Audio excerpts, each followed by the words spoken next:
Hello, hello, hello, everybody, and welcome to our uh, spontaneous, I would say, impromptu uh, call, live talk. You can take notes if you want. So some people are asking me if I can do the note taker. Yes, you can do the note taker. Good, good, good. Okay, so let's get right into it. This call is going to be recorded. I will send it out as well, maybe even post on YouTube. We'll see uh, how it all goes. Can you guys hear me well? Yeah, give me a thumbs up. Good, good, good. So, some of you who are here most likely already seen my lecture, my like a little interview video. Maybe some of you even read the Bursting the Bubbles ebook.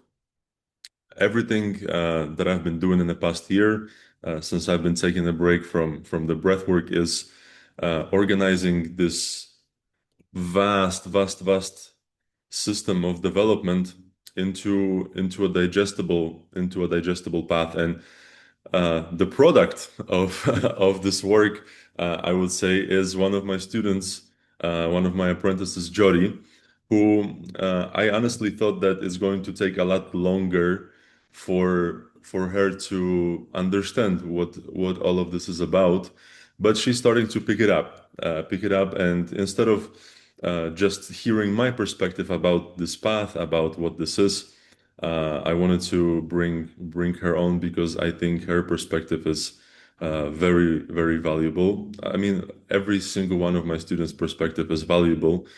Uh, Jody is one of the people who never been to my breathwork event, who never have done any kind of ayahuasca ceremonies, but and I'm bringing her one of the reasons because of this, because sometimes people think that like, oh, I need to go to a few more ayahuasca retreats to clear some things, to purge some things out, to increase my awareness, to increase my sensitivity. I need to go to Kundalini activation, right? All the little activation tools. But Jody is one of the people who kind of sensed the truth in what I was speaking of when I first came out with this path, and she followed her gut, right?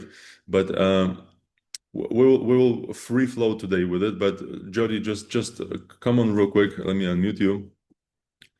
And yeah, just very, very quickly, just how did you come across it, and what drew you into this work before you even knew what this is all about? And we will speak all about it.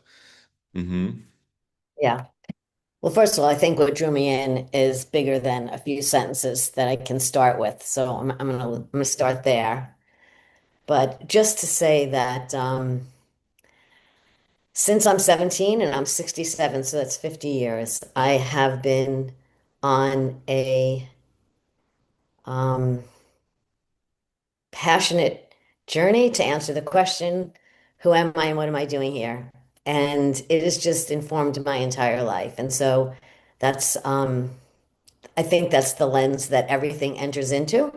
Mm-hmm. And it's just the reality is I saw your breath work. I signed up for your newsletter and I watched them come and go without even opening them for probably 2 years or for a very long time, at least 1 year. I mean, I literally never opened one. And for whatever reason, I think it's worth telling this story. For whatever reason, I opened, that was the first email blast I ever opened of yours.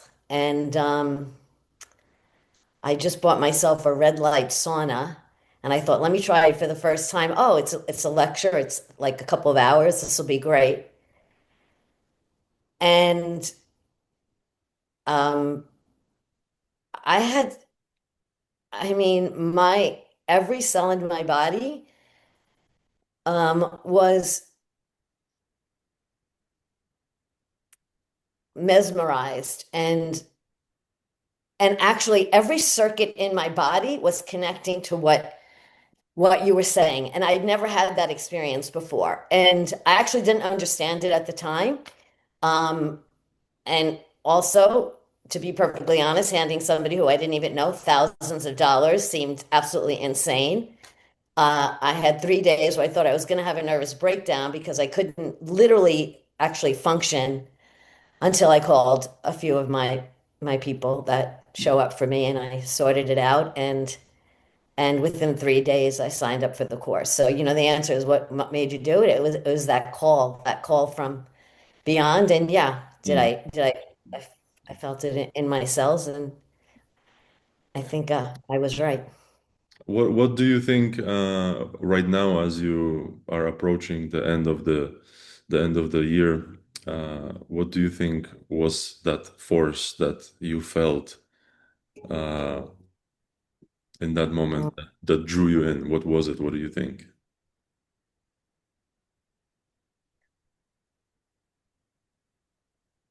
that's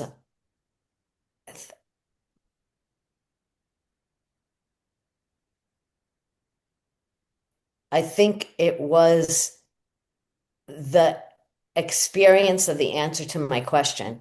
So I was asking this question, who am I? What am I doing here? And I'm having an experience that answers that question. Does that make sense? Hmm.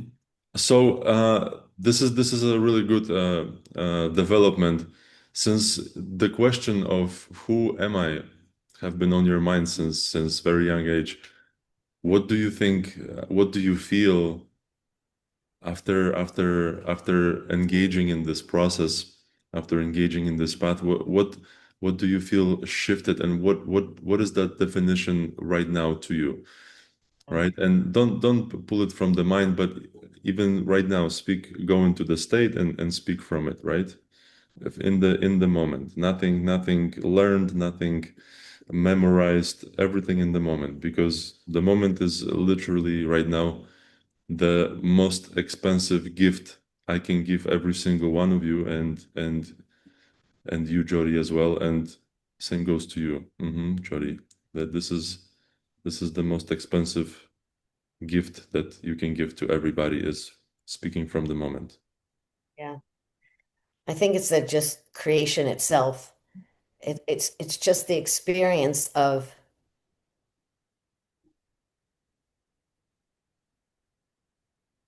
creating life itself. Hmm. Give me a second. Who am I?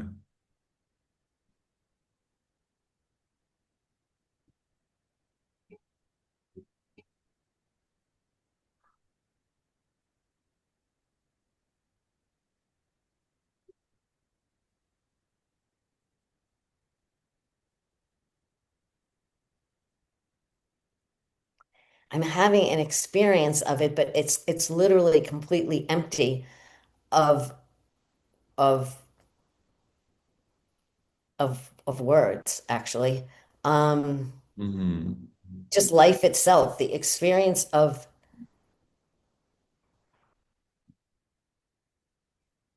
I will make your life a little bit easier. right. The life itself. Every single person has a different perspective, perception of life itself. Maybe the easier way to dive into this would be, what kind of qualities are present in your perception of life itself? As you're sitting right now, as you're sensing, obviously beyond just your body, you're sensing yourself in the volume, you sense the connection to the soul and spirit. What Yeah. is the what are some of the qualities that you can name that are present in this life itself, Equanimity, joy, Equanimity. Uh-huh. peace, love, expansion, lightness of being. Um, I feel like what came to me before that was what it's not. What it's not is any story that I've lived in up until this point about myself. It's not any of that. It's nothing in the story. It is, it is, it is, the word expression just keeps coming up. It is fullness. It is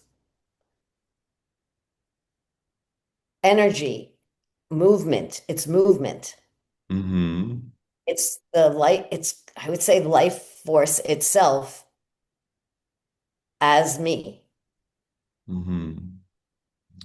And I like that you started with the story, that it's not the story, because this is where I kind of want to take people with my session, with the breath work, to go at least for a moment to the state where there is no story, right? Where there is no attachment to the story, there is no description. There is a moment where in the advanced work we uh, for us it's more so on a daily basis, stopping of the world, right? Stopping of the internal dialogue, stopping the time itself, the interaction with time and space at the same time. And people, I want to highlight something that also came to me yesterday, that people deep inside know that all the states, like from mushrooms, from ayahuasca, it's kind of all available without doing it, right? Without doing the medicine. But what I and this contrast brings my attention, because I was so heavily engaged in the plant medicine. It was my world, right? And here it's the euphoria you feel with mushrooms, with MDMA, this orgasmic bodily high. It's something that becomes almost like a default operating system when you walk this path. And it's really hard to put into words, because you literally cannot describe the beauty of the state that you're in. And at the same time, it's you are tripping balls constantly, but you are also completely present and completely grounded, much more than you would even in a regular waking consciousness. And with this work, it's like you are able to hold all these processes together, and at the same time be completely present. I wanted to shine some light on that, because Jody, do you have any experience with psychedelics? Zero. Zero, zero. And uh, maybe that's even better, because you can sense even more of the purity of what it is that you are interacting with. And just so you guys know, everybody who listens, I make this example very often, that even the word peace itself, when you go to the forest, right, you start to experience the peace of the forest, right? You become peaceful. And first of all, it's not your peace, it's forest's peace, and you're just getting attuned to it, right? And there is also peace that sometimes you come back home from work and lay down on your couch and put on some Netflix, right? And relax, maybe scroll your phone. It's a different kind of peace, right? Uh, and I'm not going to go into my own description, but Jody, even if you take the peace and speak from the moment, connect to that piece that you are interacting with. Uh, how would you It's describe in the contrast of even the peace that you get when you go into the forest? it's almost like I'm walking in my life right now and doors are opening right ahead of me. It's almost as like there is just this wave of awareness that is a current that I'm actually following behind, sort of, not behind, but that is actually my experience of me is as the current. The experience is here. And I'm fully embodied, which I really love about this practice because it's not like, oh, I'm going to meditate over here and then I'm going to go to work. I mean, it's all encapsulated as your experience of you. And that and it if you this concept of stopping the world, if you clear out all the concepts of who you were and you completely empty out, you have nothing there but energy and information. And I call this work, for me, it's a technology because it's very specific directions. And Mm-hmm. if you follow them, you have an unmistakable experience of life moving, of like of like of actionable, an actionable expression of you that is nothing I've experienced before this practice. I've not experienced this version of my this current experience is not is I cannot compare it to anything prior to this. So if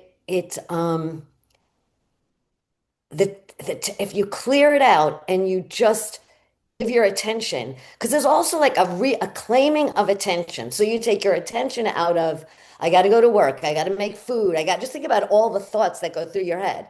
If you clear them out, and then what's left, and then this process, this path show basically takes you into a whole new world.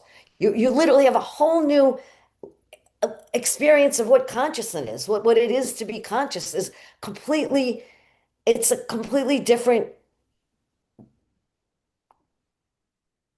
space.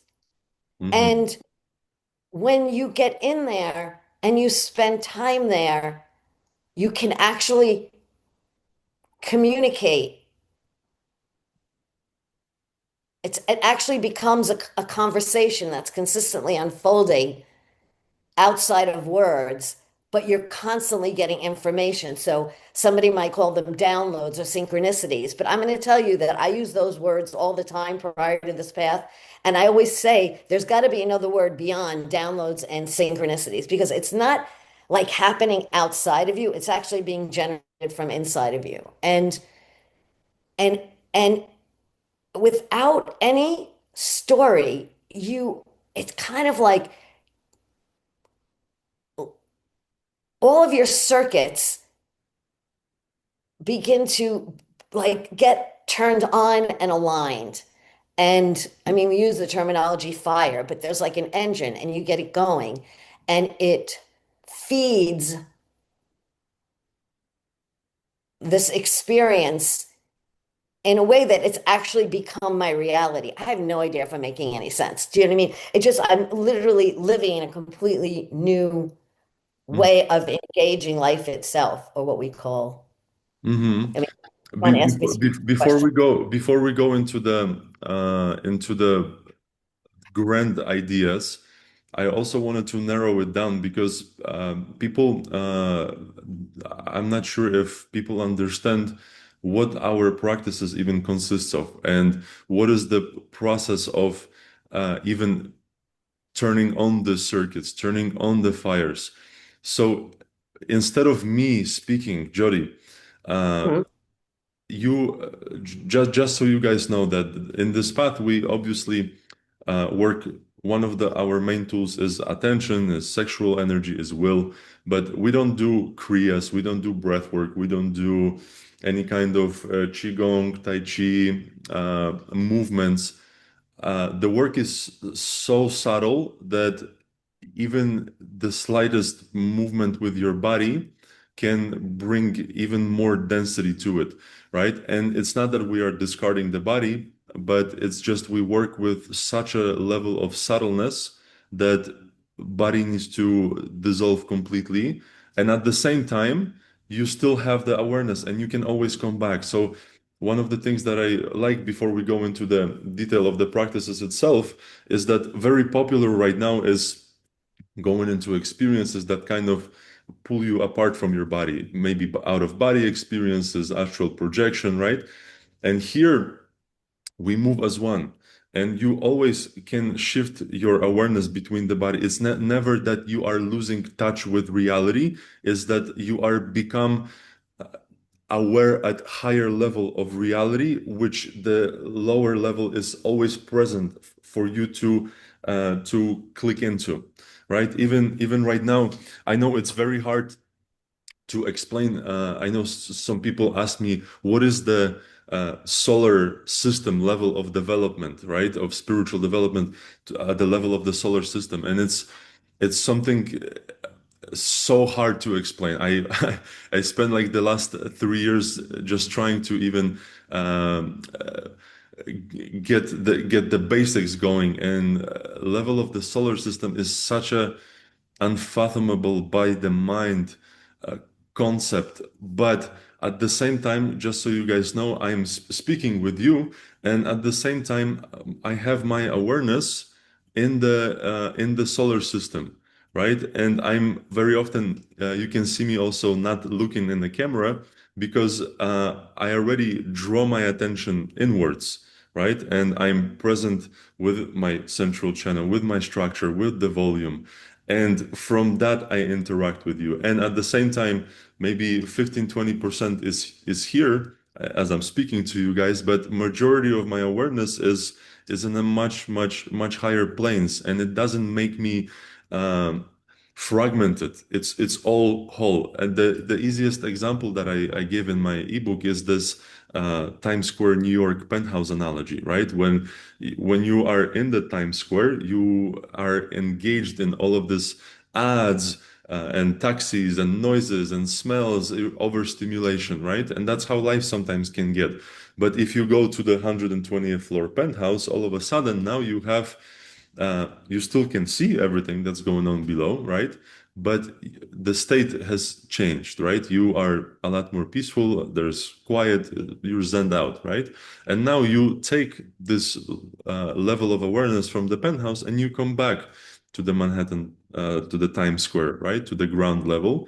And you become unaffected, right? To the point where you are almost are able to hold your own uh, gravity towards your own reality. It's hard to explain. But let's go back to the basics, right? When it comes to the energetic work, we go beyond just the seven and eight chakras. Right now, Jody, how many energetic ingredients we are working with? What do you think? Oh my God. I mean, it's got to be at least 40, I think. I mean, I can count them More than really quick, 50, I think. Yeah. like 40 to 50. Yeah. Yes, and just so you guys get a contrast from, there's lots of practices where you direct your attention to Muladhara, to Manipura, right, to different centers, and try to accumulate some kind of energy there through your attention. Sometimes you breathe, sometimes you move to wake things up. And for us, at the level where Jyoti is right now, she is able to hold not only eight chakras, but 50 other ingredients, energetic ingredients that are way subtler than let's say Manipura, right? The goddess dancing in the fiery clothing, right? Those centers become they are the foundation, but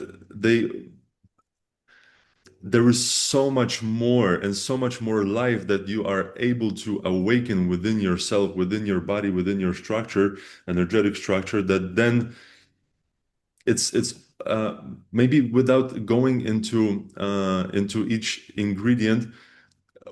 Jody, explain what is your relationship with those ingredients, not just with seven chakras that we know from the crystal stores and from the mainstream. Obviously, there is it's all there, but we go even farther, even deeper, even more subtle, even more life. Even explain in your perspective, in your words, what is your relationship to those ingredients?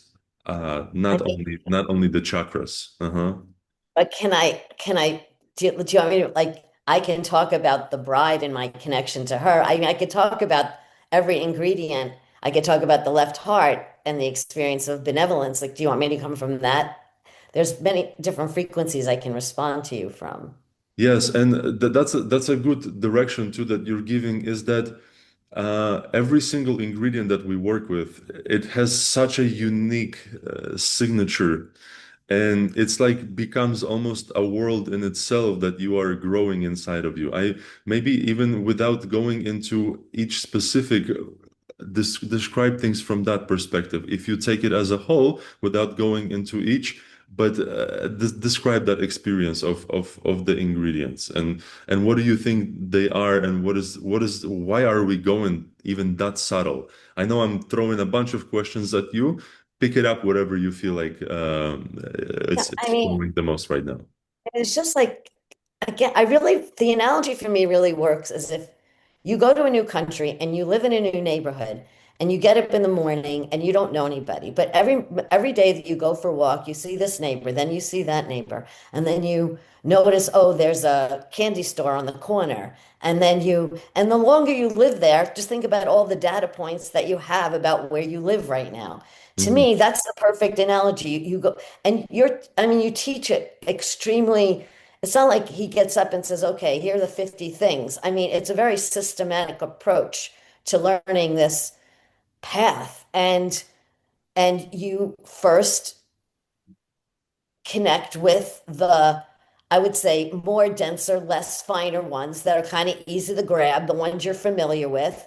And then once you have a frequency connection to them, the ingredients get finer and finer and finer and finer, and they they turn on different qualities of ex I don't, it's almost like I could say qualities of experience, qualities of emotion, but it's like whether it's equanimity or or or kindness or benevolence or power or a more masculine or a feminine or an openness. Let me direct you somewhere, and everybody who listens. For example, we are all familiar with an experience of heart opening, right? When the heart center opens up, right? And it's one of the layers, right? One of the first layers that can blossom into more and more fractals of that heart openness.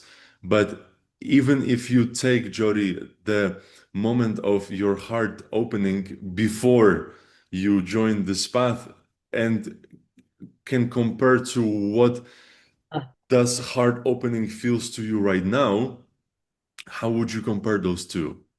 Yeah. So heart opening before this path more had to do with emotion or even what my concept was of, universal love. It was a concept, the heart opening experience in comparison to what I am feeling now. Heart opening is literally, oh my God, it's like, it's so amazing. It's, uh, it's, um, it's thinness. It's like spaciousness. It's like air, and it's completely alive, and it's in motion, and it basically is another language, but I understand it outside of words. That's why it's so hard to capture it in words, because Mhm. I'm having, it's like there are it's hard to explain within the concepts of anything that I've ever understood what love is, what the heart is. This is the space beyond, almost, it's like a sensing of space barely beyond what you could see. It's just it's actually an experience of everything and nothing. I don't know. That's even too small. Every word that comes out of my mouth is too small for the experience. Help me out here. I The think heart. a little contrast to give you guys with many meditation lineages and vipassanas and whatever is available for us normal humans in the mainstream.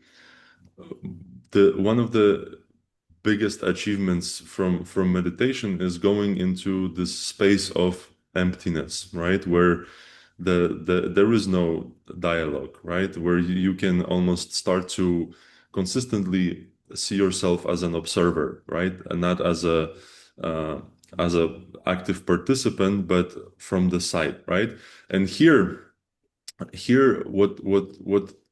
what I see different is that we are engaged not into going into the emptiness, going into the peace that is uh, deprived of life, because very often, even through my own personal experiences of samadhi, it's a complete like a dissolution into, how you said, nothingness and everythingness at the same time. But here there is a specific element to it where it's not just emptiness. There is, like you said, there is so much life in it. There is so much presence in it. There is so much movement.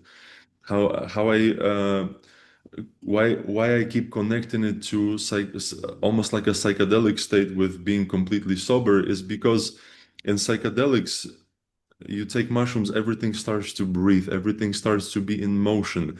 In a there you start noticing so much life underneath the elements of reality that were completely immobilized before you took anything, right? And here it does not happen through the five senses. Is that this, when we speak about subtleness of things, there is no way for you to interpret it through the five senses. So we work to really sharpen the sensory input, that is the sensory experience that is beyond the five. And when that happens, you are able to perceive so much more of what's in front of you and what's around you, and most importantly, what's inside of you that gets projected even more consciously to the outside, right? And I totally forgot where we were going, but felt necessary to throw something like this in here. Catch me from here, Jody, and keep going. Yeah, I think that's right. The experience of complete aliveness is actually a great way to capture it with a word. It's aliveness. It's not like Yeah, empty, like it's nothing. describe the aliveness. What Yeah, is, again, what is aliveness in it, contrast to this emptiness that, what, and aliveness, just so you guys know that it's not only inside of the practice, is you start to go through life with that. It's not just a aliveness that you get at the end of the breath work or in the ayahuasca ceremony. It's something that becomes your default mode, and you are moving through reality like this. That's what's mesmerizing about this path, is because I always was searching for something that, okay, I have these experiences, I have this awakening, I have this expansion, change of consciousness, but how do I lock it in, right? How do I lock it in without once again going into process of some kind of integration that psychologically makes me understand this, because there is no way to integrate those things at the level of the mind. There is no freaking way, no way in the world to grab the God and fit it in your mind. It's not possible. But what becomes possible is training yourself to be able to sustain and expand that awareness to navigate through it every single day. And it becomes less of a random uh, ignition of your consciousness, and more so, like I said, yeah, I mean, the best word is like the default mode, default mode that is constantly evolving every single day. That perception, that sensory experience of things is constantly evolving, and it's not random. It is a system. It is a system that you can train yourself, to that expansion is consistent, constant. It's like never ending progress, right? I, Another thing that kind of I saw in a lot of paths that I have been engaged in, is that I couldn't pinpoint it with my mind, but I sensed that there is certain kind of ceiling there, that I'm not sure that I want to pursue this path because of that ceiling, right? And here, like, the ceiling just yeah. blew open, It, yeah, it doesn't dead end. Like I feel like I figured up until this path what it isn't, what it isn't, what it isn't, what it isn't, but I couldn't figure out what it is. This is the first experience I've had of, oh, this is it. You eliminate this. I start out Catholic, I go into spiritual, then I do breath work, then I do this, then I do this. Okay. And then you realize it's not, and then what, okay, if it's none of that, what? But then this path is dynamism in and of itself. The tech, if you actually, it's a very specific technology, and if you follow the instructions, you will want to go back for more. It's worse than sugar. You just want to go back for more. Like you, I don't know if you talk about like how, like there is like anything else, any experience of growth or expansion or just even becoming something new, there's always an initial maybe resistance that you just like when I should work out, I should work out, I should work out, but after a certain point, you can't imagine going a day without working out. Like a switch flips. But if you follow this technology, you just you I cannot imagine my life without it. I will never live without it. It's just it literally because it is completely alive with no ceiling. It's just there is no it won't end. It just is life itself unfolding, unfolding, unfolding, unfolding. I Mm-hmm. don't know. Yeah, we got, but it's good. We're gonna. It's like a breathing, We go to the grand scale of things, go to the smaller, right? A very good question that I want to ask you is, like, if there is a person sitting right now watching this, and they're asking themselves, okay, this sounds pretty trippy, pretty cool. Like, it'll be probably cool if I lived my life like this, but going into more grounded way of seeing things is, why would someone need this? Like, for example, you go to the gym because you want to be healthier, you want to lose weight. You go into a, let's say, training program on how to become a breathwork teacher, right? There is a certain outcome that, okay, in 1 year I will become a breathwork teacher. I will be able to teach people. I will have the theory. I will have maybe even some experience, right? There is things that we get inspired by based on what kind of we want to our life to look like and where we want to go. What I'm trying to get out of you in a more grounded way is, why would someone need this, right? Why would someone need this? And From who in the first place would need something like this?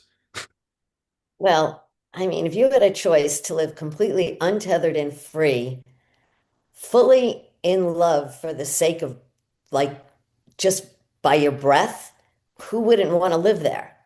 And the reality is every single one of the relationships in my life is better today than it was 8 months ago when I started this Mm. process. Because just when I embody this frequency, we'll call it, or spaciousness, or this degree of thinness and aliveness, it it literally opens up channels between me and any experience I'm having where it elevates my life and I'm free to be. I am not tethered to anybody else's thoughts of me or any it's like I'm literally free. I'm literally free and alive and I love so deeply. It's unhooked me from and it's continuing to unhook me from even the most subtle programs that are still running. I mean, I don't feel like I'm a program anymore. I felt like I was like a series of programs for so many years, so much of my life. I Mhm. get I'm not a program. I'm literally I get up and I'm breathing and I'm in my body, drinking a cup of coffee, doing a session with a client, fully grounded in my body, but untethered to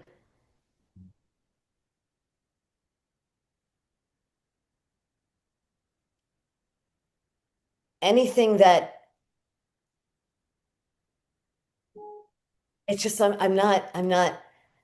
fully alive. I'm fully alive, fully grounded, fully I'm happy. I'm joyful for no reason. I walk down the street smiling. I notice I'm literally smiling almost every minute of my life. Like literally I'm walking down, everyone's smiling at me. It's like it there it's a it's a state. What I just can't imagine why anyone wouldn't want their life to be filled with freedom to be. I think because people don't even realize that life can look That like it's this. possible. Yeah. Like, yeah, Yeah, and it, like people go through, it's really easy to sell some kind of a result that like at the end of 2 weeks you will be able to make $10,000, and you make a calculation in your head that okay, if I invest 20,000 and in 2 weeks I will be able to make 10,000, then I will be able to pay it off whatever my initial investment was in this time, and then I'm going to be able, right? Already calculation. But here it's like everything that you do in life, when it comes to any kind of scarcity with money, with career, with relationships, it's this it this is disintegrates. no, this is what people actually do it for, to feel just even for a moment what you are able to feel every single day right now, right? It's people chase. I mean, I know that from myself, that especially with all the parent wounds and trying to prove something, it's never ending. It's never ending. And when it comes to the finances, any kind of career goals that you complete, it's you reach that and you're in that state for maybe a few hours or maybe even a few days, where it feels like you have arrived, it feels like completion, and then there is again this emptiness, and which is good because it births this next wave of pursuit of that happiness, right? But it I don't like this approach because it comes from emptiness. It doesn't come from fullness. You go after something because it's missing in your life, right? And here you navigate through life from the state of I have arrived and nothing is missing, and not as a like a little state that you get from meditation, but as a continuous awareness that you are able to sustain. And now you're speaking about relationships because you don't treat relationships as something that you subconsciously need to get something from that person, right? Some kind of need fulfilled, some kind of love expressed. You are all that, and you go into relationship from fullness. It's like people, especially people that come into my initial sessions, like the breath work, they very often come with an empty cup, right? This concept of an empty cup, and here it's a consistent effort to have your cup filled, not only at the level of the mind and affirmations and emotional state, but it's filled with this substance that it is the substance that moves the life itself. It's that's how I see it. Speak to me, Jody, about your perspective. Yeah, it's like you're right.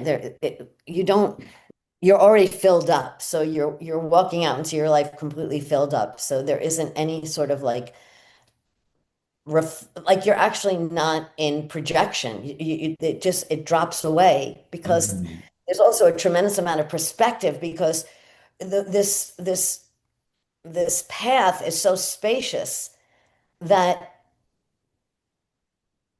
things that are in a better perspective of they're just so small compared to the spaciousness that I walk around as. And none of those things any longer define me. I'm more defined by this vibrational experience of the path of being completely full and completely, and also it's kind of like I'm creativity itself unfolding. I'm like, it's Mhm. just this constant process of creating and creating and creating and creating. And so it's always like, I guess the world would call it like a flow state. You're just in a constant flow state, sort of, but it's bigger than that. Much It's bigger, Yeah, much it's bigger. much bigger. Yeah. I'm trying to find a way to communicate this with people, that literally everything you're trying to get with Joe Dispenza, with Tony Robbins, with yeah, with Advaita Vedanta, with non-duality.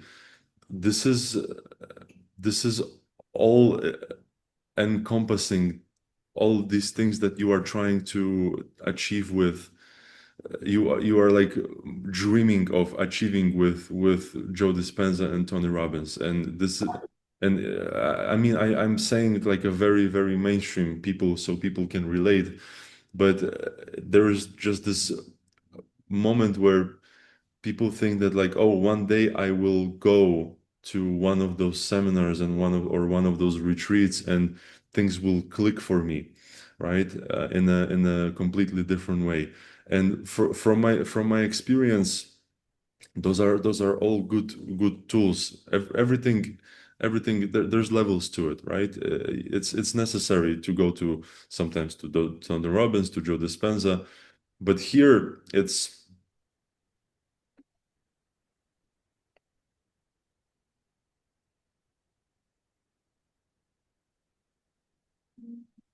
I've gone to all of them. Mhm, I worked years and years with Tony, years with Joe Dispenza. I would call that work fragments of this work. Little There we fragments, go. There little we go. openings. Mhm. But this is the whole deal. I mean, I've done it all. I've Deepak. I mean, you can. I've probably worked with literally over 100 names. Everyone would recognize on this call. I 50 years is a long time, guys, and they opened up little portals, little portals, little portals. But this is the first path. Call it technology, call it gift.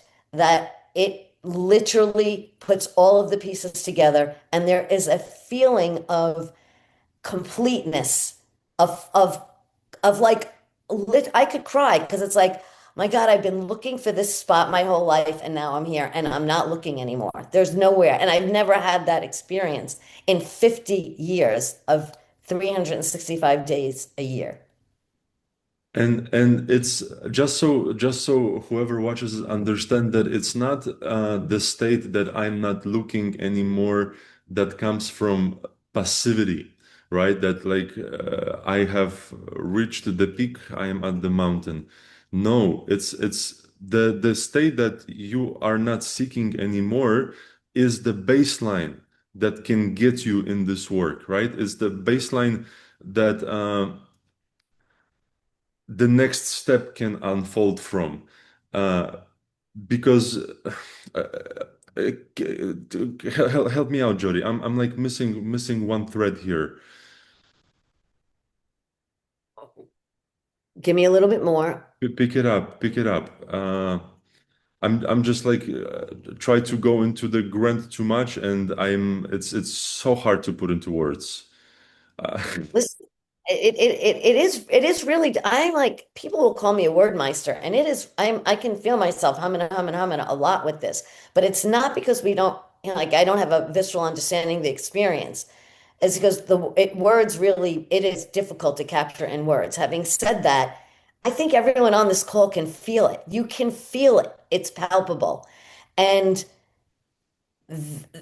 I just want to say I that's what I felt, and then I took the leap from that, and I think to a certain degree it's about trusting that. You feel that, trust that. mhm. I, I think there is just something beyond us trying to figure out a way to finally say it so that everybody's going to get it. It's bigger than that. There is a leap of faith for all of us who have joined this path with you, and it's coming from a definite impulse or a definite deep something that, and it's real. It's it is real, and it's also it's embodied. It's so exciting that you get to have this experience in your body. I love the concept of the matrioscas because it is this layer and that layer, and you get to have all of those experiences. It's not about ascending the body. It's not about fragmenting yourself into pieces. It's about just this singular experience at different frequencies, and you learn how to hold it in your body. So you get to hug somebody and you get to literally like to not need anything, to not have a need. You know what I mean? To not have a want. It all evaporates in this. You don't flat. I think where I wanted to go somewhere when I picked up the part that you're not seeking anymore, right? But and that it starts from that, but it's just so you guys understand once again that this is not a passive state that, oh, I'm not seeking anymore and I don't need to do anything anymore because I'm in this state. But it's because you are in this state, you want to continue evolve even more because there is just so much more beauty, so much more love. So like the love itself, what I often give this example that what I thought of absolute love on 30 grams of mushrooms or 3 cups of aya or even coming back from Toe ceremony, it does not even stand next to what is unfolding on a daily basis through this work. And that's what keeps blowing my mind. And if I could, like, when you get access to that kind of uh, way of interacting with the world, you kind of just want to sit quiet sometimes and not, because nobody will get it, right? But I feel like my mission is that I want to take that and translate it into smaller pieces so I can show this to people because it's a completely different interaction with reality. It's I couldn't understand that without doing any kind of drugs, something like this is possible. And you're like sitting and eating food, and you're like, what the fuck is this right now? Like it's not even food. It's and part of this path is to be able to obviously go into all of those experiences without them taking over. But sometimes I just want to like show people, like, even through my expression, that like, holy moly, it's just wow. It's the orgasm, the every, like, and I'm just so you guys know, like, I'm familiar with Tantra, I'm familiar with Kundalini, I'm familiar with all the energy waves, Tao systems. It goes beyond that. It goes beyond that. It's unbelievable. Yeah. And it's really hard to go from there to from the grand to bring pieces and explain into bite chunks because you're just looking at it and you don't even know what you're looking at it, but you have to describe the particles of it. Yeah. Guys, maybe Jody, if you want to add something to it, but I think maybe guys, if you have any questions, either about practical aspects of this path or the philosophy or maybe even a question about the grand scale of things, drop them in the comments. I see Milan said, can you put into words what it's like not to be a prisoner of the mind anymore? And I before Jody says that, I will tell you guys is uh, not being a prisoner of the mind is not something that is going to happen like this and you are not a prisoner anymore. It's an active effort every single day to not become the prisoner of the mind. I don't personally know anybody, and I've interacted with some really, really high up there people when it comes to spiritual development that don't put any kind of effort every single day to be able to not be a prisoner of the mind. Even in the mythology, I was in Egypt, and the guy was telling us the mythology about Ra, the primordial light force, and the the snake. What's the name? The Apophis, I think. Apophis, right? And every single day, the primordial light has to battle that snake, right, in order to keep the order. And this is a really good analogy to how this path works as well, because I do not, maybe later in life this comes where it's going to be a completely permanent state, but right now I notice that there is no way to awaken and stay awake without any kind of effort and still be able to navigate the physical reality. There is no way. There has to be some kind of process, some kind of discipline to, like the Zen proverb, you before enlightenment you carry the water and you chop the wood, and after enlightenment you carry the water and chop the wood. It's never going to be a complete integration of all of that. But with this path is you get a very specific entry point every single day to be able to not be the prisoner of the mind for the day. And then you take it day by day and you continue, and it becomes easier and easier, right? To stay awakened, to not fall asleep, and not to become the prisoner. So um, yeah. Jody, Can I what? say something? Yeah, Yeah. yeah. Uh-huh. I mean, the prisoner of your mind comes out of a story that's being told. There's a story that you're telling that makes you the prisoner. When you do the practices, there's no story. That's where stopping of the Hmm. world comes in. There's no stories. It's just vibrational. So you go in and you have this frequency experience inside the practice. And then what I do is I carry that frequency outside of the practice. There is no story playing. I'm not a prisoner of anything. Just under the prisoner is of a specific story that you're telling. And if you really drill down into that, it's like, well, the first step is, can I tell a different story? Sure, but it's still a story. Well, what would happen if I told no story? Then I couldn't be a prisoner. What would that feel like? And you start getting glimpses, but frequency wise, of freedom from that. Does that make sense? That's how I do it. Hmm.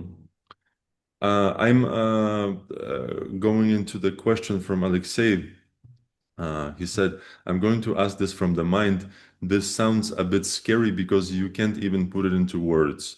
It feels almost dangerous. Like, what if you go crazy, isolate yourself, lose touch with reality, and disconnect from family, friends, and earthly things? What happens to your work and your relationships? How do you continue functioning here on earth from that place? For example, how do I communicate with my wife after I understand this and she doesn't? Um, I want to dive into this question, but before I do, maybe Jody, you wanna answer some of this? And those are all, interesting questions. Look, I think for sure s- some of your, look, just like forget about this practice in life. If you're in a relationship with someone and you keep growing and that person doesn't grow, there is a little bit of a kind of wiggle there, and then you try and navigate that wiggle. So sure, if you're having this experience and there'll be that wiggle, and it'll either continue to match up or not. But that's anything in life where you're becoming someone new. That's just the vocabulary I use. I mean, I would say that life is far less dangerous for me right now than it was when I was getting caught up in all of the things that I weren't, all of the stories, other people's opinions, a feeling of lack, like the smallness of my thoughts were, for me, a more dangerous place than where I live now, which feels actually quite safe.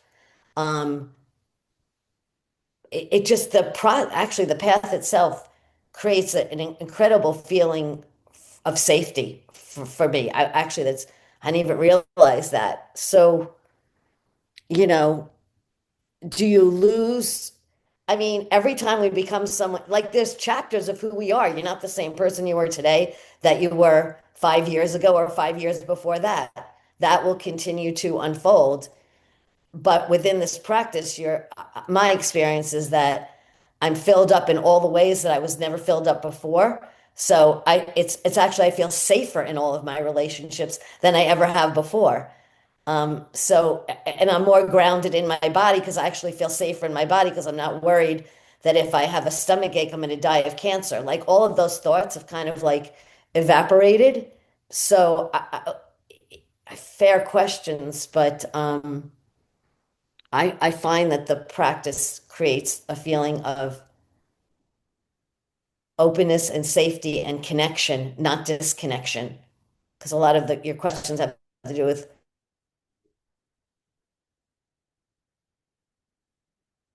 in life I was when I started. I don't know if that's helpful. Hmm. Let me break it down real quick because I do have a few facets that I want to highlight here. Once again, Alexei said, this sounds a bit scary because you can't even put it into words. It feels almost dangerous. Like, what if you go crazy, isolate yourself, lose touch with reality, and disconnect from family, friends, and earthly things? First of all, this is what spirituality is, right? It is making peace with everything going away all at once, anytime. That's spirituality, is making complete peace with you going into nothingness and everything in front of you disappearing like a bubble. And you go into the state every single day with this path. And because of that, you start to notice how extraordinary your life is. This we very often,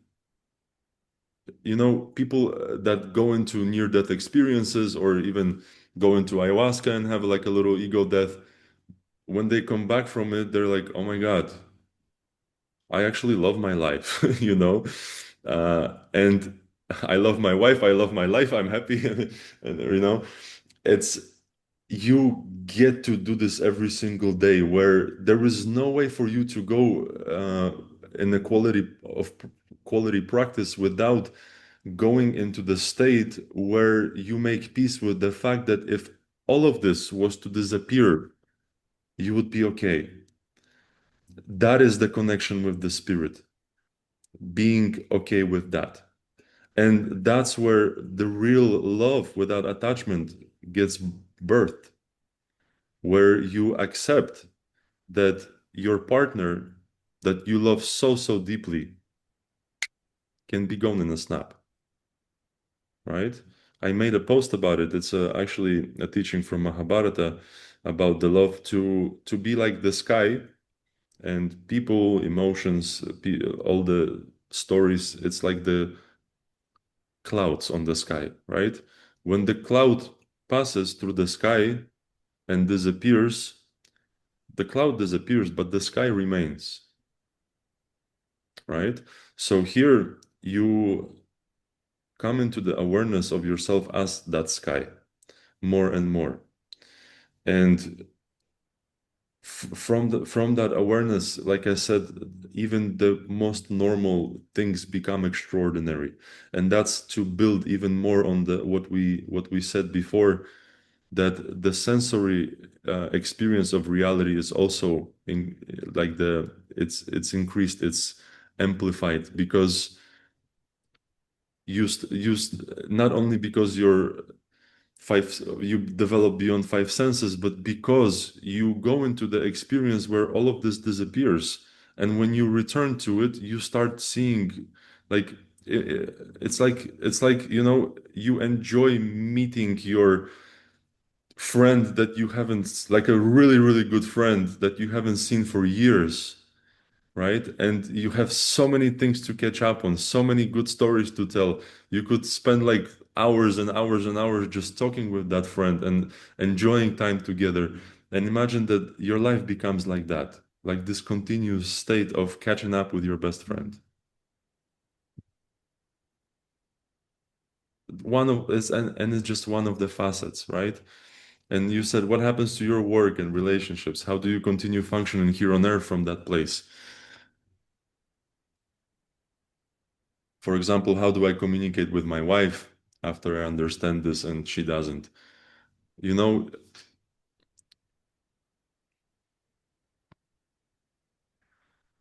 your wife, more than anything, and not just your wife, everything, and I mentioned this in one of the calls recently too. Everything that is fucked up that is happening in your life, majority of the things, they are happening most of the times because you have outsourced love to something or someone else. What I mean by that, everything that happens in a relationship, right? Especially as a man, when you put so much effort into providing, when you put so much effort into parenting, all those things,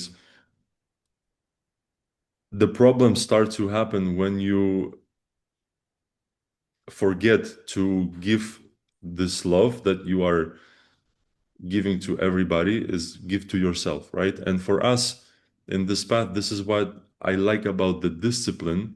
That's why I like about the structure, because you know that you have 2 to 3 hours in a day where you are putting your maximal effort to work on the connection with yourself and with the divine, right? And then you go into the life and you live a normal life, but from a completely different perspective, right? But those 2 3 hours, they are, you're locked in to be able to, and just so you guys know, there is no way to go into the stopping of the world and to expansion, to connection with the spirit, if you feel guilt, if you feel shame, if you feel anger, if you feel rage. There is no way around it. I was explaining this to my students that taking, for example, guilt into the realm of the spirit, it's like trying to take Lamborghini into afterlife, right? Into the grave. It's in the realm of the spirit, there is no such interaction with emotions like guilt and shame, and it's not the domain of that. So the more you start to operate in the domain of the spirit, you start noticing more and more that your life is starting to gain more of those qualities of that realm. It's almost the Jody, are you picking up anything that needs to be added right now?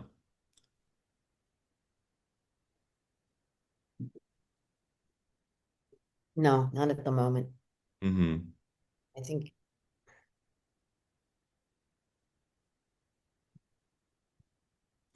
Okay, let's go into the star. I think Alexei, that was a pretty good explanation, yeah? Yeah. Because I'm already I I don't want to go too far with it either, you know. The question from the start, how do you divide illusion from reality in the upper states with all external energies that you can see, feel, hear? So look at this, guys. Part of this work, a very important part of this work is reacquiring yourself, right? Let me just I have something, some kind of notification pop in. Just give me a I second. always love to move, but I felt it like Give me a second. make it a habit. A I just had like a little frequency music that was going and the ad started. There we go. Cool. Thank you for your patience. One more time. How do you divide illusion from reality in the upper states with all external energies that you can feel, see, hear? So this is one of the reasons also how I guide the sessions with 300, 400, 500 sometimes people without the outside energies pulling me in, is because of this process of reacquiring yourself, right? Reacquiring yourself, it first starts through the will, but not the will that is the willpower. It's more of an instrument of the spirit and the center of your truth at first. But it starts. It's a good question, but it's like I need to break it down into a few different layers. How do you divide illusion from reality in the upper states with all external? There is no distinction when you are up there. There is no distinction in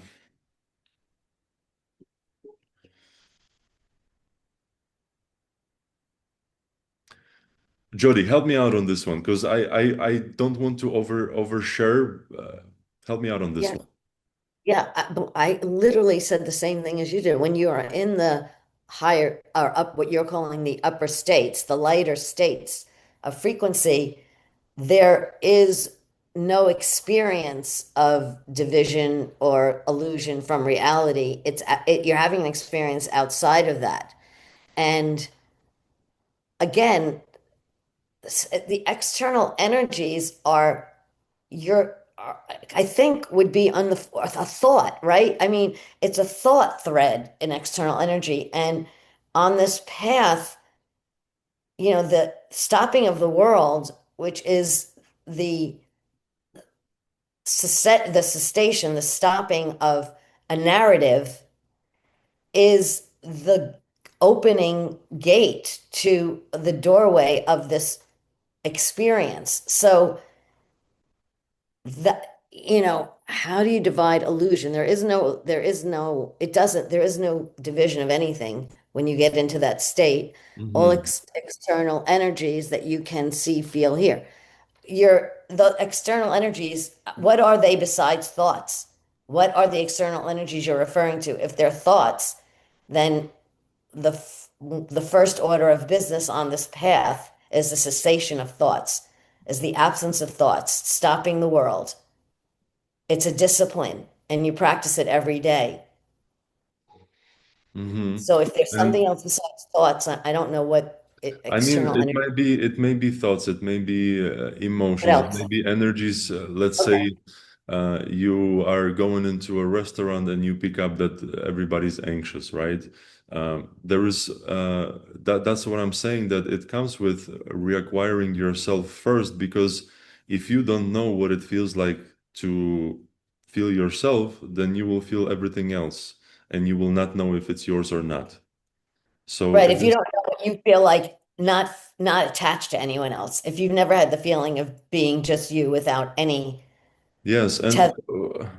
for us in this path, I have a concept of, we call it a measure, оставаться в мере.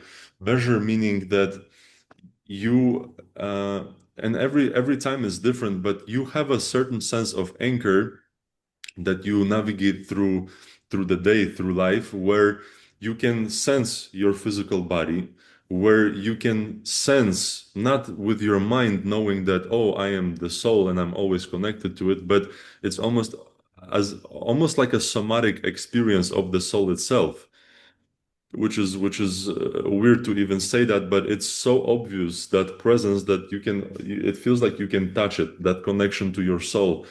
And all of this is submerged in your awareness of the spirit. That's what I call measure. And the moment any kind of force, whether it's emotion, whether it's energy, whether it's a thought form, anytime something is trying to penetrate your, I call it, uh, in this path, I say that this is the gate, this is the backyard, this is the home, right? When you stay in your measure, you don't let anybody into the gate, into the backyard. The moment you lost the measure, those forces, the people don't even knock, they come into your backyard and they trying to get into your home. That's why I said that the burglary happens when the owner is not home. But when the owner is home, when you are aware of your measure, you start to interact with the reality from a completely different perspective, where you are able to carry yourself as a whole, as holding the gate, not because you need to protect yourself, but because you respect your accumulation, you respect your state that you're in so much that you don't want anything else external to fuck with it, to interact with it, because the purity of that connection to yourself, to your soul, and everything submerged in the spirit, is there is no amount of emotion, there is no amount of love that anybody else can give to you than what you can generate from that. And when you walk as that, not only you are, it's like, not that you are blocking the love from someone else, it's or anger from someone else. It's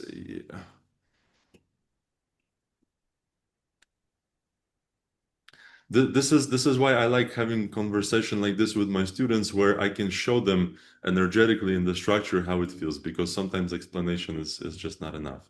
But basically, you walk as a whole, and the moment you start noticing that, oh, for us, warriors in this path, the moment something starts to mess with you, because of course there will be forces that are trying to mess with you.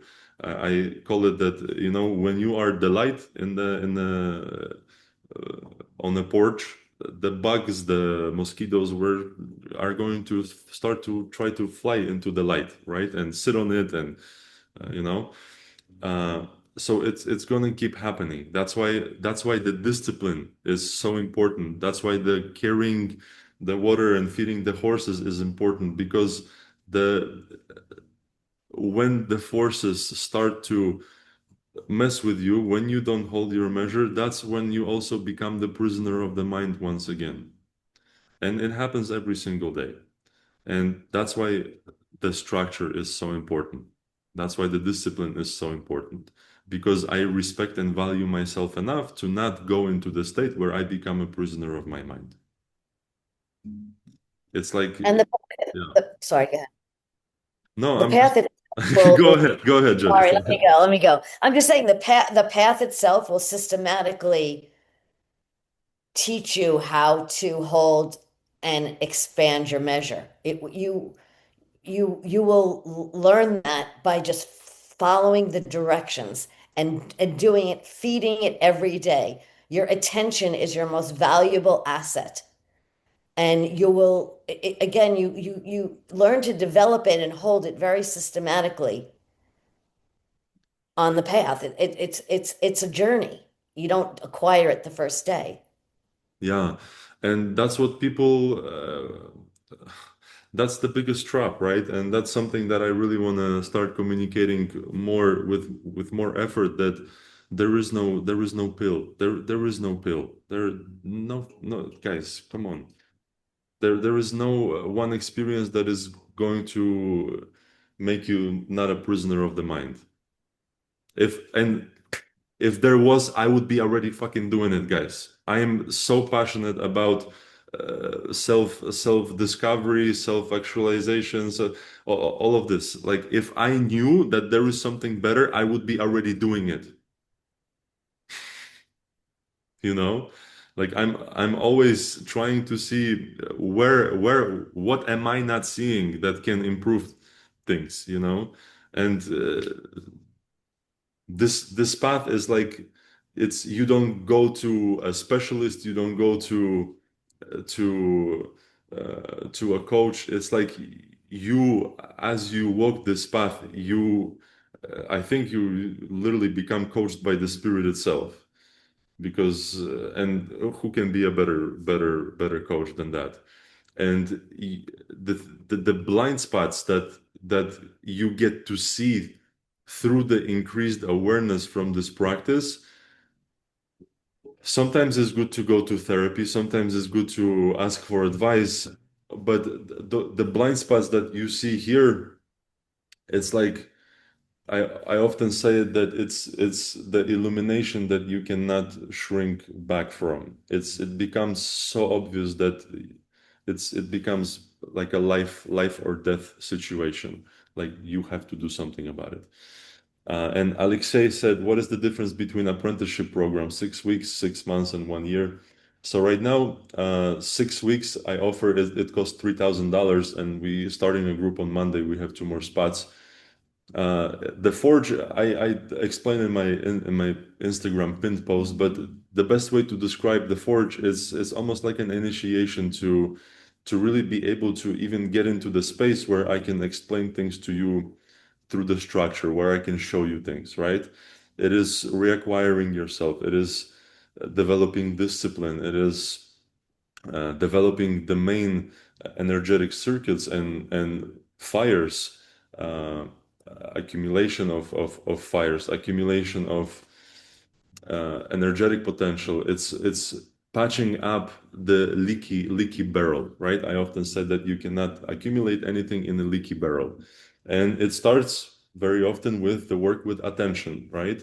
And for us, everything is based on attention, because where your attention is, that's where you exist. How do you want to exist in any kind of higher realms if your attention is swallowed into ones and zeros, into matrix, into drama, Epstein, all of that politics, right?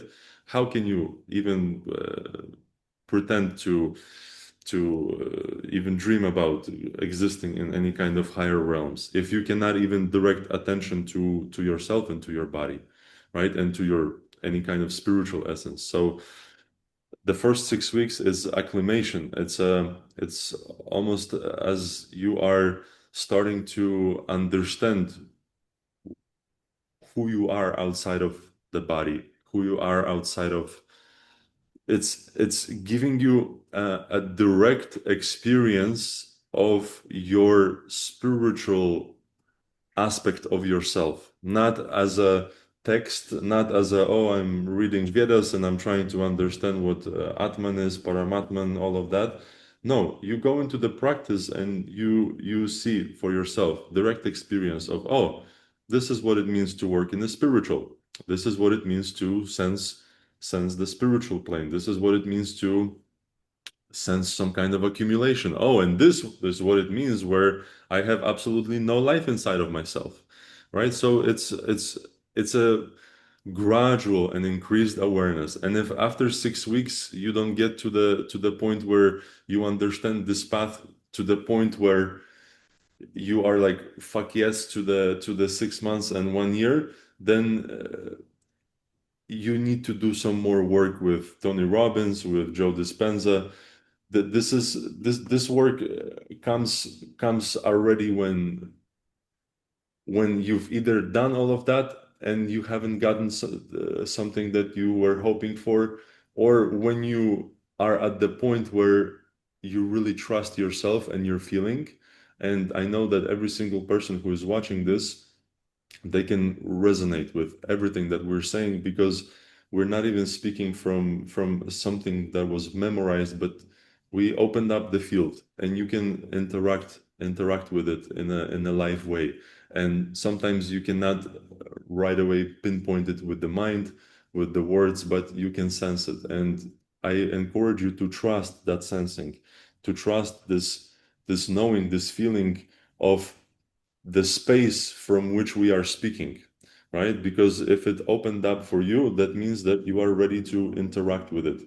And very often things like this happen in my life, and that's not to scare you, just to pinpoint another facet of interaction with the spirit, because spirit is change, spirit is transition, it is transformation, constant, constant, constant. And the question about uh, your life changing or not into better or worse, your life is gonna fall apart.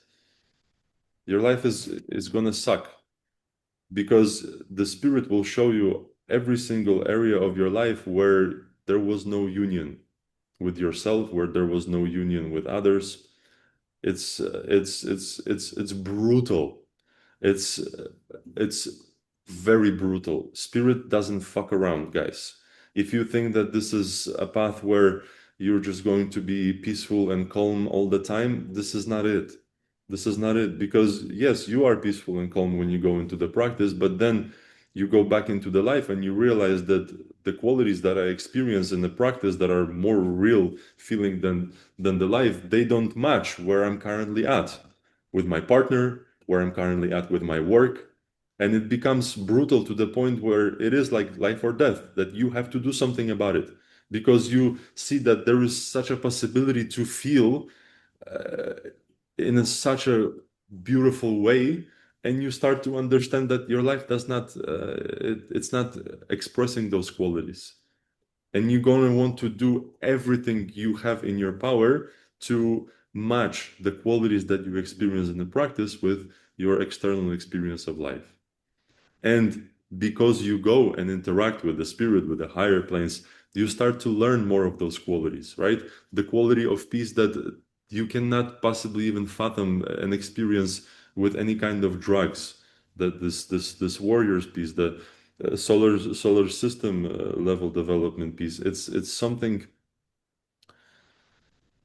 Once you experience that, it's I often said that this is not about peak experiences, but through those interactions, it's like your whole DNA changes for good, and you cannot unsee certain things, and you try to do everything to align your life more to that.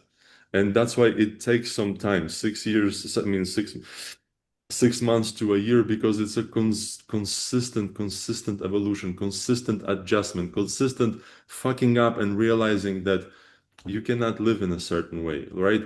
Missing the practices. It's all part of gaining the awareness that you know what, I love my life so much more when I actually do the practices. And it's not that you become addicted to it or hooked. It's becomes such a standard of life, like brushing your teeth. It's your standard of life. You're not going to go to work, or you're not going to go for a week without brushing your teeth. Similar here, you're not going to go throughout life without doing zapusk before the sunrise, because you understand how much life you are putting in yourself in this process. And you are, yes, you can live your life without practices, but compared to what it's like when you do practice, when you are disciplined, it's like you are a zombie, like a shell of yourself. And because you start to appreciate and respect yourself so much, you start understanding that no, I cannot miss practices, not because Vitaly is telling me to stay disciplined, but because I love myself so much that I will not allow myself to go a day feeling any kind of different than how I feel through the practices. And even that state improves and expands consistently. Mhm. Alexei said, can you skip 6 weeks and go straight to 6 months, or it's step by step? It's step by step. That's what I wanted to do, is to give you guys a step by step, because when I worked with my teacher, he just threw a bunch of shit at me all at once, and it was overwhelming, and I couldn't make sense of anything for 3 years. And that's one way of doing things, but every teacher hopes that his student is going to be better than him. And in the way that I teach, I think this is more approachable and more in the language of a 4-year-old that you can grasp. And 6 weeks is absolutely necessary. There is no way around it. No way around it, because it's going to give you the foundation from which you are going to develop into 6 months. It's like if you go into the 6 months right now and I have a transmission that I give my students, you will not be able to pick up anything because you don't have the infrastructure, the circuitry. You have to develop a certain kind of circuitry that can handle the thinness of the processes that I introduce my students to. And talking about that, Jody, even you haven't had too many experiences of going into the level of the solar system, but from your perspective, what do you feel that's all about? And why would we do that? What the hell is the solar system? What from and I never ask you this question, so I'm putting you on the spot. Like, what is your experience of it? What do you think it's for? What do you think? Why do you think we go there and not to Well, the core of the earth, right? yeah. So to a certain degree, I have no idea, but on the other hand, it's to further our development. I mean, it's to, yeah, I mean, I just, What do you feel? What did you feel when you were in the solar system with me? When I took your structure and helped you understand what the solar system is through direct experience with no explanation. When you look back at it, and I'm pulling you up right now over there as well. Mhm. Try I, to try to describe what this is and what is it for and why do we need it, and what's the purpose of all of that? What do you feel?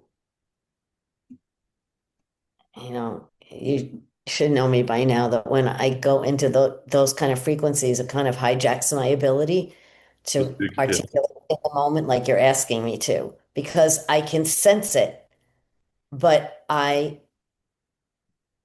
it's moving fast for me. When you take me up into the solar, like I asked you that question recently about the, I don't know, spirit of the path, I think. It's just like when I start to go up there, it vibrates very, very quickly and it's very, very thin and there's a lot of light. So it's very hard for me to capture. And it's just it just kind of short circuits me a little bit. I mean, I could get quiet for a second and try.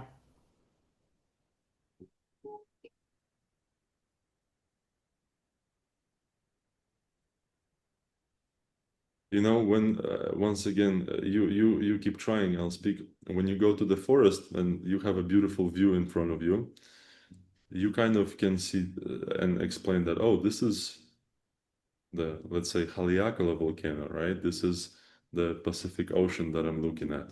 This is the pine trees. This is the grass, right?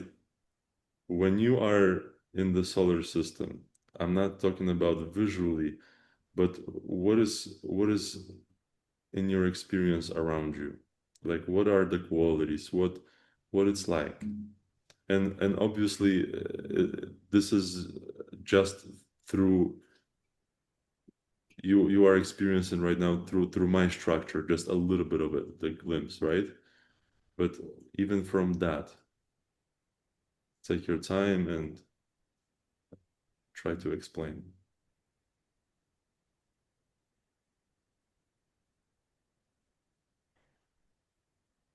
It's, I feel like it's like something bigger than love and brighter than light.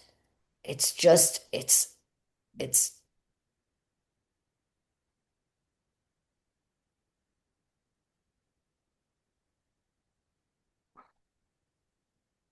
it's like beyond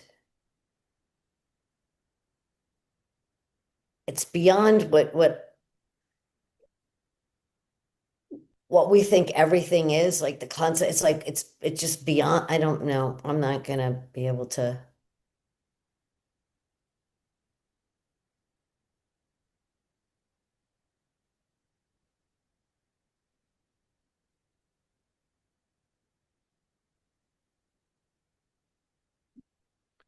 And people who are watching this video also, you can soften your shoulders a little bit, soften the body, and kind of tap into it, to the transmission. But like I said, in order to pick up this level of subtleness, you have to have a trained circuitry It's like a to. level of knowledge, maybe.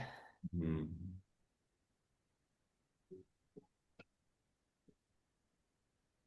For some of you, it might feel just like peace, relaxed, but there is, Now, it's I feel like there's more. also. It's peaceful, but there's a lot of activity for me. For me, it's activity within peace, but there's a lot of movement. Mhm.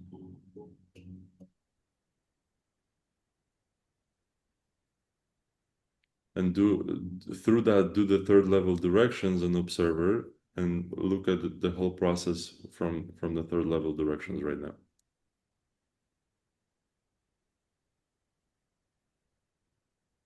What can you pinpoint?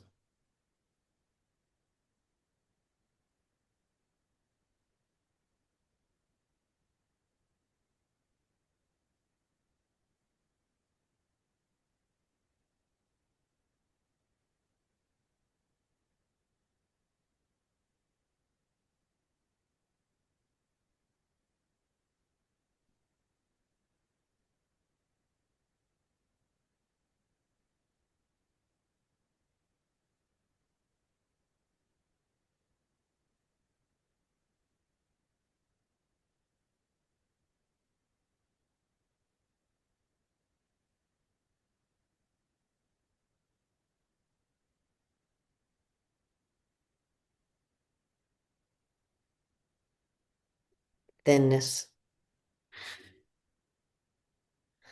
I can't. I mean, my body is so hot right now. I'm like sweating, literally.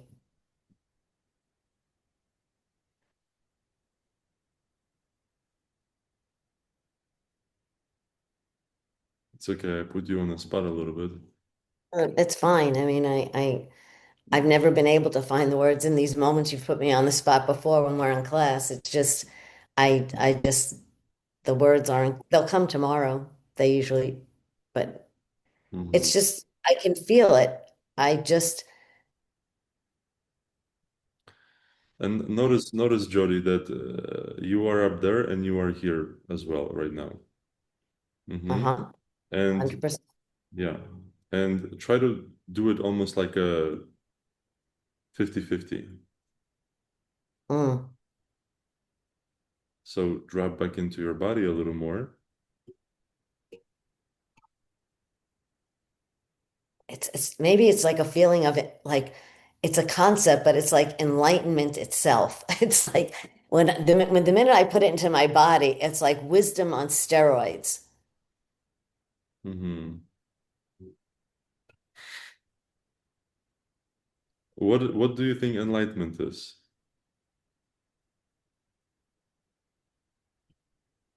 Mm.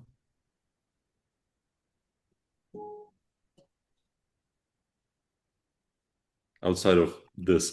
Yeah, yeah, yeah, yeah, yeah. Yeah, yeah. No, it's like literally, it's just so It's it's life. It's life. the It's alive. highest form of life itself. Do you know Yeah. what I mean? Yeah. Yeah. Hmm. It's like it's high, it's so high, it's beyond anything I even thought I had no experience of before. It's like it's so profound, but again, Let's do this. Guys, everybody who is listening, from a more grounded perspective, ask questions. Ask questions that Jody can answer from being hooked into this level of development right now. Ask any questions you have. It can be the most grounded questions, but the perspective from this state is what's valuable, right? Sometimes you pay hundreds of thousands of dollars to hear a perspective, a one sentence from some kind of a teacher or some kind of a coach, right? One sentence sometimes changes everything. It's like Tiger Woods paying $1 million to a coach who adjusted his swing 1/4 of an inch to the left, and he won all the championships, right? So I think any questions that you have, and Jody would be able to answer from that perspective, is going to be valuable. Brenda says, "Are you feeling love?"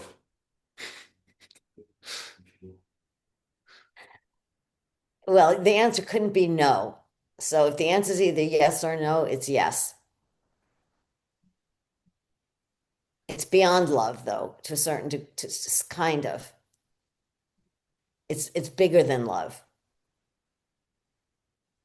What can be bigger than love? Maybe it's a facet of love. Oh, wait a minute, wait a minute. Love is a facet of it. Hmm. Love is a facet of it for So sure. look. So everyone understands what we are interacting with in this path, even right now, as Jody is pinpointing things, is the love, the absolute love that we think of, even personify it as God very often. It feels only like a facet of the truth, not the whole truth itself. Right? So that is already operation on a much higher level of consciousness when the love itself becomes only a facet, not the whole thing. Julia said how it affects material things in your life. Yikes. It is kind of funny. Um, Speak from there. Speak from there. Uh-huh. yeah, yeah, the material things, they're all here. They're just all here. I mean, they're alive. They're alive. The material things are alive. They're an expression. They're a facet too. Mind you, a very tiny facet, like or a very somewhat, I mean, significant as an expression of this, but a denser form, a very dense form of it. Mm-hmm. And notice that I want to highlight something for everybody is when you exist only in the body, when you exist as a prisoner of the mind, this is you and this is the material things, right? This is all the material things and this is the small you, right? And I'm saying material things not only as a some kind of assets, financial and stuff, but even let's not go too much in material. Okay, this is you, this is material. Where the position from where Jody is right now is, this is material and this is you. Shift, right? And now any problems you might have, for example, that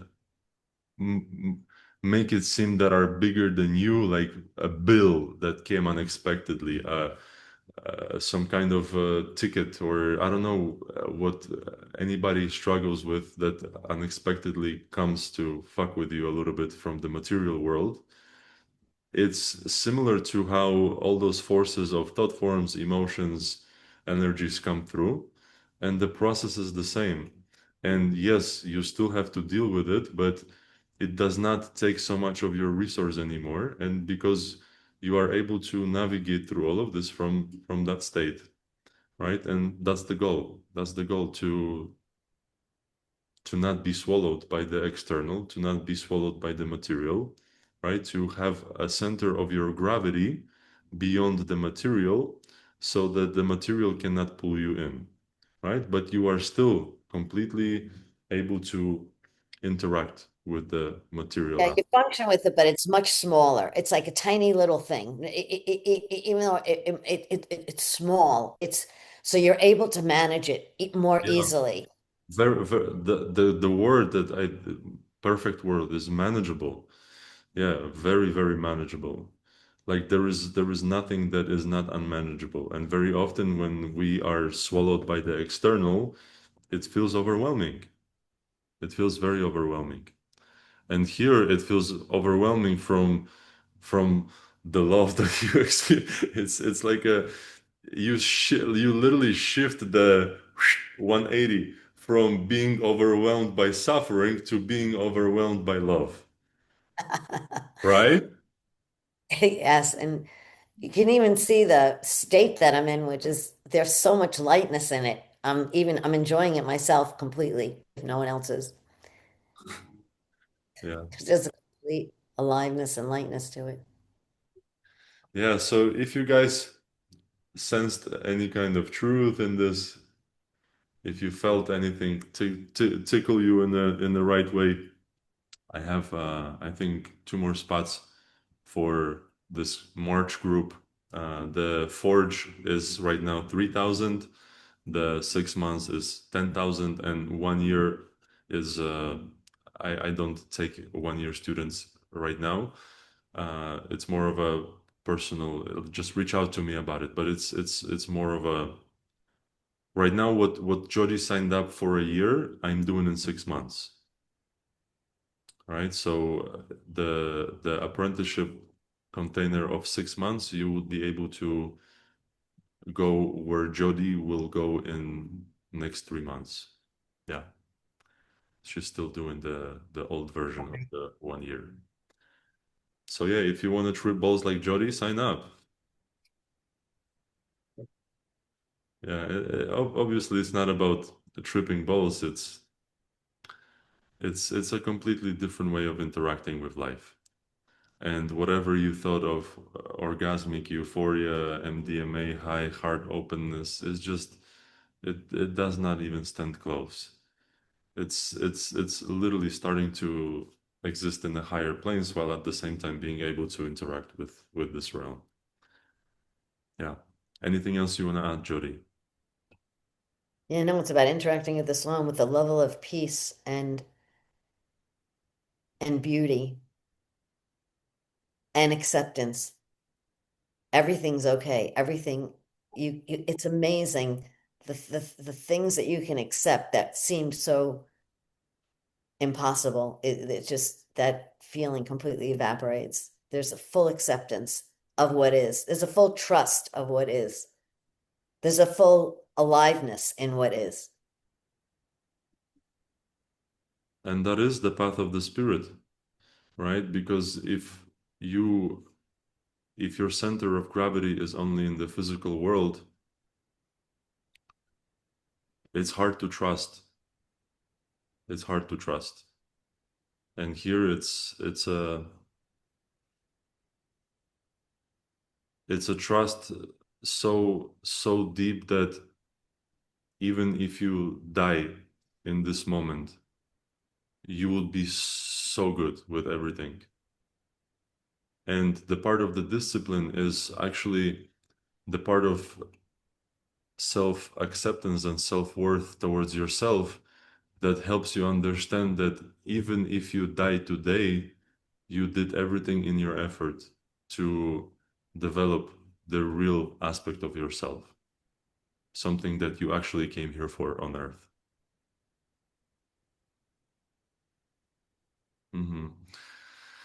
Someone is asking, when you are in that state, do you feel the love from God or from space? I'm gonna, you want to answer this or you want me to answer first? I mean, it's just that to me, God is not a concept. So it's not a matter of God or space. It's, I do not identify the state as God, nor do I define the state as space. It is aliveness. If we could Yes, compartment God. It's beyond God. Sorry. beyond, it's beyond God. It's beyond the concept of God. Yeah, beyond the concept. So, just to make sense in the mind a little bit more, if you take the idea that you are the spark of the first creator at your core, right? When we speak of the spark, is that eternal part of you. But imagine that this is something that connects you to the first creator, right? Uh, to the primordial light, but it's not connecting you in the way that this part of you was birthed billions and billions years ago, but you get into the awareness that you are the moment of creation itself happening in the now.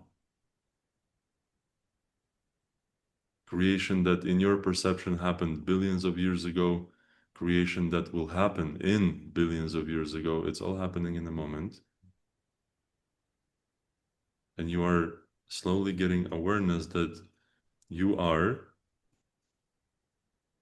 the part, you are the creation itself happening in the moment.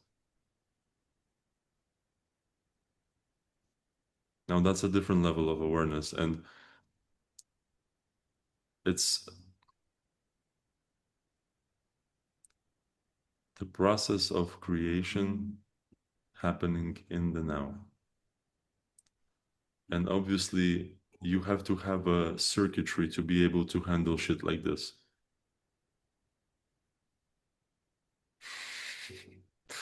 It's you cannot even understand with the mind what Big Bang is, right? And here you experience through the structure, as much as you can handle it, what could possibly be the moment of creation itself happening right here, right now.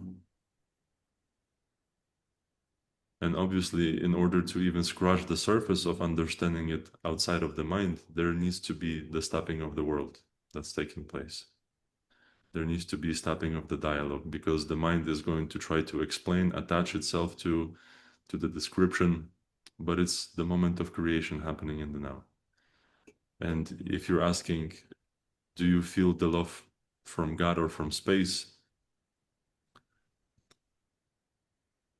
You become aware of yourself as a creator within the creation. So where is that love coming from?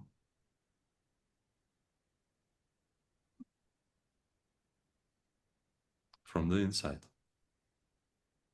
And you are becoming more and more aware of it, and you are training yourself to be able to maintain the vastness and the volume of that.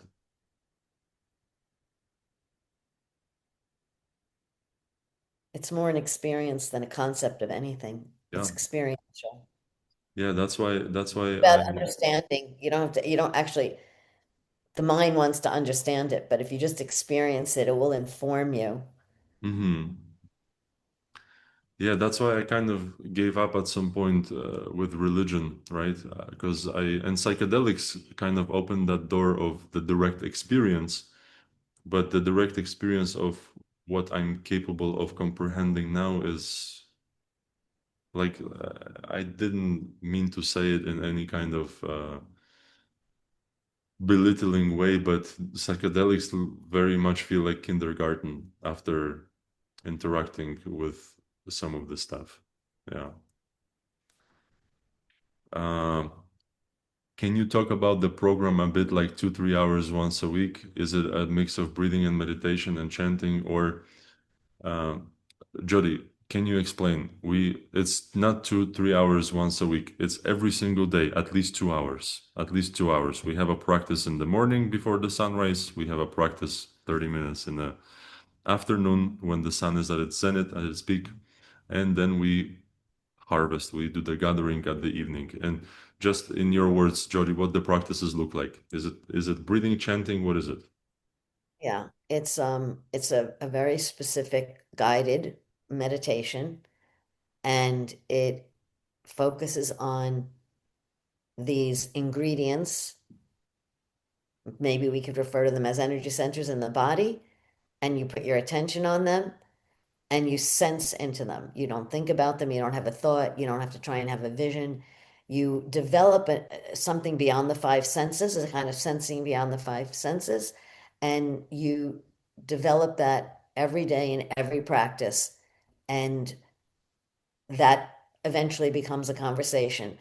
It is definitely between 2 and 3 hours a day. It's not just two, because the practices themselves are two, but there is a calming before you enter the practice and you kind of saunter out of the practice. So it's definitely 2 to 3 hours a day, 2.5 hours a day.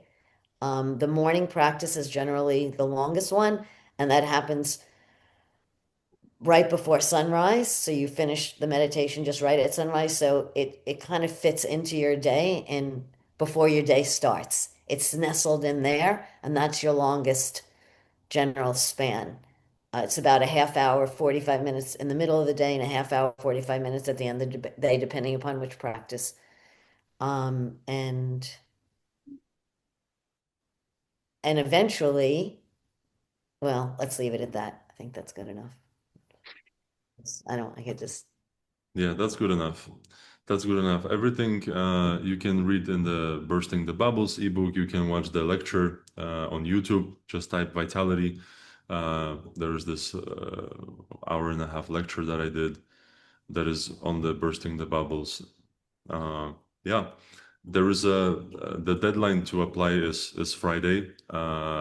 Actually, the payment deadline is Friday. The deadline to apply for this March group was on Monday, but we have two people that didn't pulled out last minute, so we have two more spots, right? So if you guys are interested in this work and want to join in March or maybe in April, maybe you need some time to prepare because it is a big shift in life. It is a big shift in routines, but I don't want you to think that like, oh, I have to set this aside for now because you're setting your life aside. Like before I met my second teacher, I thought I lived some kind of life, and now it's I was dead. I was dead, pretty much dead, and only now the life starts to unfold. Yeah, and obviously there's going to be many different like thresholds in your life where it's a before and after, and ayahuasca for me definitely was one of them. But this is way beyond. Yeah. Uh, so she said, so do we do this on Zoom, but sunrise and sunset is different for all of us, or do we do it together? So look, every week, especially in the forge, every week you're gonna have different practices. Every single practice is going to be different, morning, afternoon, evening. It's not more of the same. And as you progress through the 6 months, you will also have different recordings. And then once a week, we are meeting for adjustment, for transmissions, for coming together. How would you describe the weekly calls, Jody? What are the weekly calls about? What are they I mean, for? the weekly calls are a combination of transmissions on occasion, also integration of the work. It's a sharing of experience, and it's also an it's an opportunity to, number one, you're in a group with other people who are doing the same thing, so there's a vibrational aspect to everybody coming together. And you And can feel but it. You can feel the yeah, call. you Yeah. can feel the community developing. We're all really tight who've been in this together for the last 8 months. I mean, there's a deep, deep connection of love and admiration and respect um and very val and transmissions will happen, and an integration of the work. We'll share our experiences with each other. It's extremely valuable. And tell a little bit about the concept of the gifts. What is your perception of the gifts? The gifts meaning that like sometimes I show you something. What is that like? And how Yeah, does well, that I call, feel? are you defining them separately from transmissions? Because to me, the gifts are all are Yeah, transmissions. you can go in transmissions. Yeah. What are the transmissions for? What are they Yeah, about?